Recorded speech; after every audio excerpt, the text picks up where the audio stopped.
This is NDTV and you are watching NDTV Prime.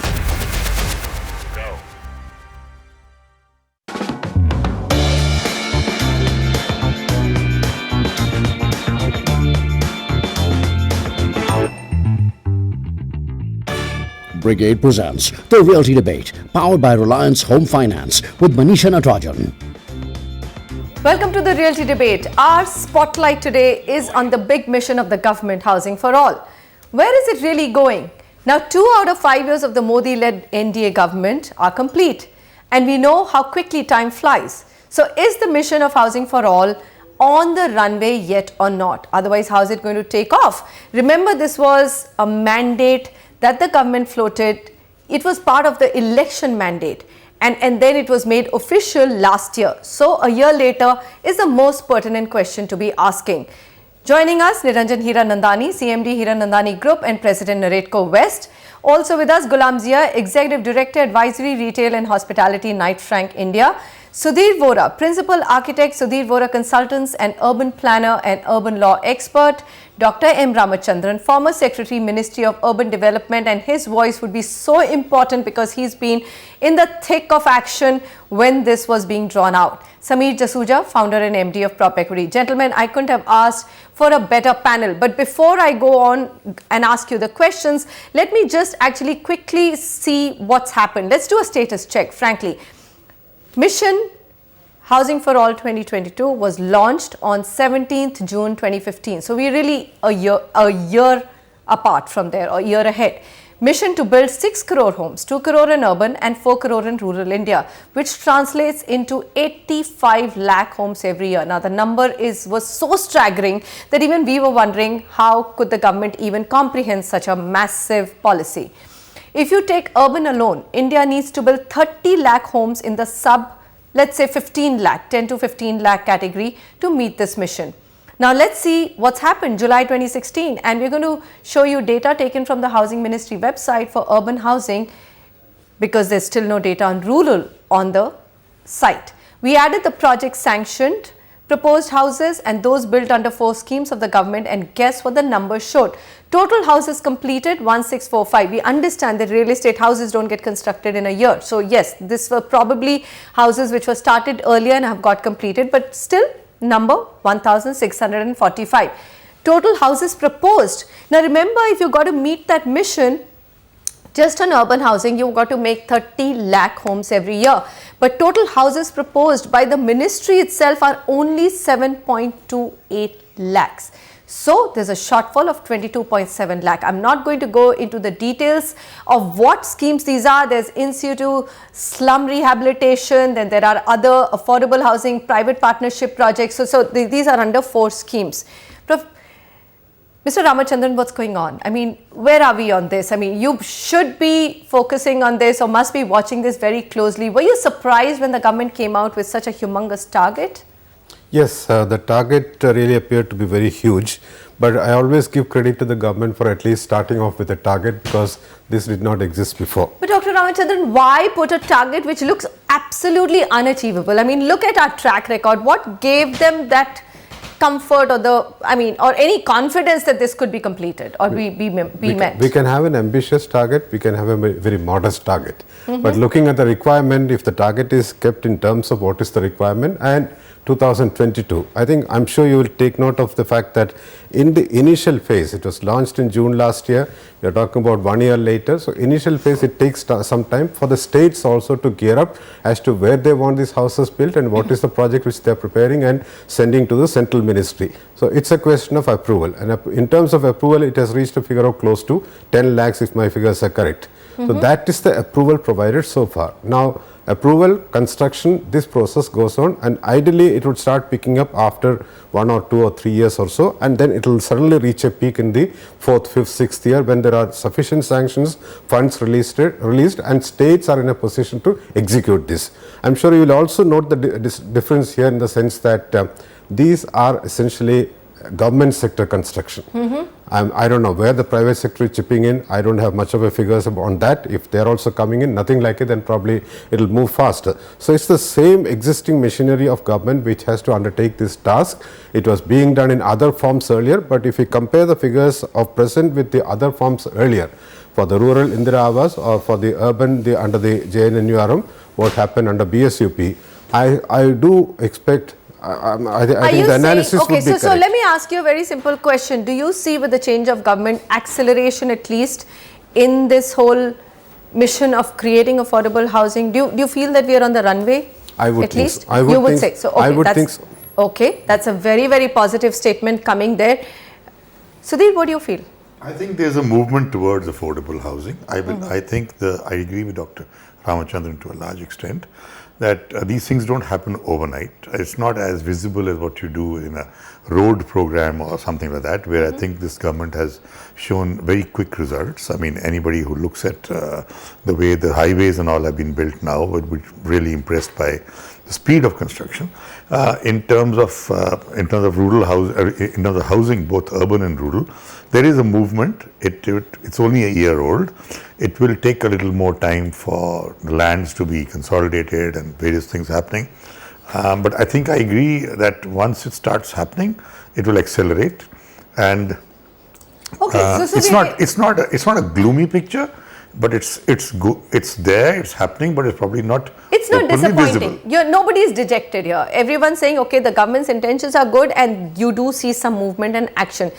Niranjan Hiranandani, come in here. I mean, of course, this is a very, very different segment of housing that we are talking about. It affects your city the maximum. I mean, in situ slum rehabilitation has been such a large challenge for that city.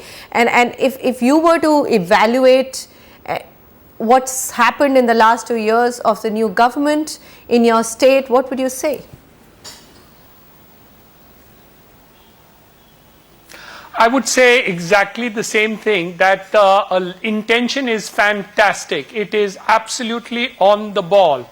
Mr. Devendra Fadnavis has repeated it, has made ease of doing business, moved towards it, declared the intention. Our state housing policy has started making the necessary moves and noises about it, but implementation is still not started. So I think we have to see that off the ground very quickly. One of the big things where the decisions of the government, both at the central and state for Mumbai, has seen a paradigm change is the fact that 2,500 acres of salt pan lands are now going to be used for affordable housing and economically weaker section housing. I think this is a big move. Okay, Ghulam. So 3 thumbs up saying that, okay, intent is there and you are seeing some amount of action. These things, I mean, in a democracy do take time to aggregate something like land, to get states on board. Everything will take its time. Now, we are talking just about the EWS LID segment. We're not talking about the segment that developers are calling affordable, which is, 25 to 35, 40 lakhs. There's a huge pent-up demand there, but really for the bottom of the pyramid population of India, which requires that basic dignity, which is a roof over their head. Are you enthused by the mission and the action which has happened so far? Well, whatever I've heard so far, it's clear that we are talking about a vision. I would not really call it even a strategy or anything. To me, it's a vision that the topmost leader of the country has put for the country. But then when the vision has to change into mission and to action and to strategy and plan of action, well, there is not much seen yet. When I hear you talking, you gave certain number and the first panelist spoke about 10 lakh approvals, etc. It shows that there is a clear lack of communication. If there is something already happening, then we as stakeholders also need to know, because whatever said and done, even if it's a small role that the real estate sector, existing real estate sector of India will play in it, but they will nonetheless be an important stakeholder in the whole thing. So I agree that the government machinery will be doing a huge chunk, but first of all, whether the government machinery has done this kind of a job earlier is itself a big question. Today when we talk about the road sector, mind you, the road work is going on for so long. It's for the first time somebody has put up a vision in front of us that everybody must have a house on top of his or her head. Now, how long will it take? So it's got to have some kind of an action plan coming in front of every citizen of the country. So it's not enough only to say that I have a certain 10 lakh approval given, but then once again, if you talk about the vision and the target that we have set for ourselves, what are we doing to achieve, or what are we going to reach, how are we going to reach that distance, something that is very important for all of us to know. And to me, that communication is not forthrightly coming. Okay. The four schemes that I see, and I'm just going to look at some of the data. The mission provides, and Dr. Ramachandran, I'm going to come back to you. You said the mission provides central assistance to urban local bodies and agencies for states through 4 mediums: the in situ rehabilitation of slum dwellers through private participation, credit-linked subsidy, affordable housing in partnership, again I'm assuming it's with private parties, and subsidiary for beneficiary-led individual housing construction enhancement. Now, some states have already been ahead in the game, like Gujarat and Maharashtra at some level, and there are some states like Haryana and etc. who don't even have a plan or just anything at all in terms of, they've not come out with any policy at all for affordable housing. Weigh in all of this for us and tell us that really is you said the government has been doing it, but either center or state, and this is state actually, center there's only one policy, but are they capable of creating such a housing stock? And don't you think that private participation should have been far more closer? Like Ghulam has just pointed out that we're not hearing enough. I mean, our builders, developers being called who've got experience in doing all of this, that come talk to us on the table and tell us how do we make this possible? I do not see much scope for private participation as far as this segment is concerned. Really? So you're saying that all of this has to be done by the government? What is proposed is for the lowest segment, for which I think they have to be dependent on government sources of funding. If there is a private participation coming in as far as building is concerned, that is going to add to the cost. Now, as far as communication is concerned, I think there is communication with respect to whoever is concerned. Now, any website if you take up, and any particular state, you refer to some states which are forward in this, there are 11 states which have got approval so far. So there are certain number of other states who have not been able to get the process moving and get the approvals. So ultimately it's a question of where the action should be. Once a scheme is formulated, it is known to the states, and how do the states take it forward. And again we must consider, even if you take the example of highways, it is in certain segments. Here it is spread out in 4,000 plus cities and towns of the country. So it's not something which is going to happen in 20 or 30 cities. So you have to get this aggregated, looking for land, looking for the beneficiaries, what is the type of finance which should be made available, which would be the source, the construction agency which would be undertaking this task. Let me ask Mr. Niranjan Hiranandani. Mr. Hiranandani, would you be interested in building homes under 15 lakh rupees? Would developers be in general? I would love to do it. The problem is land cost. I have already proposed to the state government, Mr. Devendra Fadnavis, that we would like to do this segment of housing and take up a small portion or a big portion depending on how much he can give us, and make it on a cost-to-cost basis and return it back to government in terms of constructed areas. We'd like to do it on behalf of Naredco. We'd like to do it on behalf of our company. We'd like to participate, but as our Honorable Secretary has mentioned, if the government is doing it itself, it's fine with us, but we can also participate in this segment to the extent that the government desires us to do so, and we'd be very happy to do so. Okay. Sameer Jasuja, is there any incentive for private sector to get into under 15 lakh homes? You know, the government really wants the 18,500 developers that we alone are tracking to get proactive in this space, offering them extra FSI, them to be able to use that FSI in doing some private development, maybe in different land parcels and so on and so forth. I think will go a long way in achieving this big dream. I think there are various ways in which the government can incentivize the developer community and mobilize them in able to achieve this above objective in every which way. I would believe that. So, and without their participation, I don't think it's going to be achievable by the government. Sudhir Vora, look at the central funding. Now it's 1 to 1.5 lakh per unit. Now constructing a house in a metro, even in smaller towns, where are you going to be able to make anything in less than 8 to 10 lakhs? So the subsidies that we are talking about, the funds that we are talking about, all of these, there seem to be that there are many gaps which need to be filled up, isn't it? No, I don't think you should look at it only as one particular segment of 8 to 10 lakhs. There have been schemes and done by government in some parts of northern India where they've got one-room tenements which have cost about 1.5 lakhs, a little more than that. Outside Chandigarh, there are lots of them. They go up ground plus 3 floors. They're very comfortable. They're fine. Okay. You need to. It's not one size fits all. You have Rajkot, I think, which has traditionally been doing this for a longer time than probably other towns of Gujarat. It's a predominantly industrial town where I remember about 8-10 years ago you could get a small dwelling unit, Pakka house, for about 2.5 lakhs. So it's like starting from a bicycle to a motorcycle to a small car to a big car.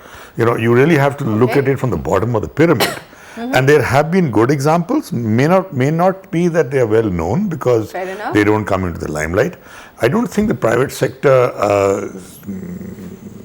still looks at development of urban housing as a profit motive only. I don't blame them for that. But there are some skills in the private sector which government could maybe leverage, which is to build very quickly and mass housing. But there have been some success stories. I've just named 2 towns. One of them is not really an industrial town. One is outside Chandigarh and all. So it will start from the bottom of the pyramid, and I think that will snowball upwards. Okay, Ghulam, you believe that would, we also within the private sector have some examples. There is a Poddar, then there are some companies, private companies in Ahmedabad. It's a city. It's not, you don't even have to go to Rajkot, who are being able to give houses in 10 lakh rupees. But that's a very, very tiny part of the universe, isn't it? So they're almost like you can count them on your fingertips or less than one hand fingertips. You're right. There are, of course, examples even I can cite. There is a group called Pandhe, which has actually constructed houses in Sholapur for as much as about ₹1 lakh. And these are kind of tenements that we were hearing about, that a small one room dwelling, etc. So cost is not that much of an issue. I'm not really focusing on cost. My concern is a plan of action for the entire sector. Like, even if I have to phase it out, that I will do so much for urban, say to begin with, urban will be taking some time to organize the infrastructure, logistics and land cost, etc. And later on we'll focus on this, but at least to begin with, even on rural, if we have to take up this big case of thousands or lakhs of those houses to be put up in rural housing, even there I'm saying my concern is we have resources, even if it is private, if we can get them into to contribute, like as Niranjan ji was talking about, if we have to all put all hands on the deck and say, hey, all of us are here to construct, to support this vision of the Prime Minister, let's all get together and do it. So here it is not about if private can come, they can participate. Private must be a part of this whole initiative. Dr. Ramachandran, come in on that. Really, I feel that there is a huge logic and argument to that you have to bring on board every resource that you have. The government alone may not be able to meet that mission or that task, and look at the quality of construction that you get. There are unoccupied houses in the affordable segment because no one wants to go them. The math has been wrong. The quality is not worth it. So how do we get the private sector and the public sector for once have a PPP model work in housing in India? Before that, I just wanted to comment on this point about incentivizing. This is a national task, providing housing for people who do not have a dwelling. So if it has to be incentivized, I think I would like to say, rather than incentivize, the different sections of society should come and participate in that process, including the developers. One should not really be looking for incentives. If the local body has identified the land, it's a question of taking the construction forward, working in tandem with the proposed beneficiaries. So it's a national challenge, it's a national task. The second point I want to mention is, no one says the private sector need not be involved, but if in the government scheme of things a house is being built for 1 or 1.5 lakh, it may have its own limitations. Will the private sector also come in and do it at the same cost without asking for any overheads on that? That is the question, and I think that type of an action has to happen in this huge task. Only then it's going to happen. Those who are building huge houses, and if I may say so, those who are making good money out of that, they should voluntarily go. I think one meeting with the Chief Minister should be sufficient. In these cities, we are prepared to work with you to build this many houses. Just show us the land, the rest we will take care, and make an arrangement for channelizing the funds which would become available. Well, we've had Mr. Hiranandani saying that he's already approached the Chief Minister and said that they're ready to work, and you're saying that's exactly what's needed. We can only hope, gentlemen, that the public and the private partnership here really works. The state governments realize they need the private developers, and private developers say it's a national task. In fact, I think everyone should get together and do it simply because you could have that big real economic booster which comes from just construction activity. Imagine if so many houses started getting built, the boost you would get to GDP. Thank you so much, Niranjan Hiranandani. Pleasure to have you with us. Gulam Zia, thank you so much. Sudhir Vora, Dr. Ramachandran and Sameer Jasuja. Well, there are larger states, Punjab, Uttar Pradesh and Haryana, which haven't even started off when it comes to affordable housing. But then there are also states which have been very progressive and are going great guns with it, and they just need to keep up with the momentum. We are keeping our fingers crossed. We'll come back with a report card. Affordable housing, basic need, everyone must have a roof over their head. Thank you so much for joining me. Goodbye.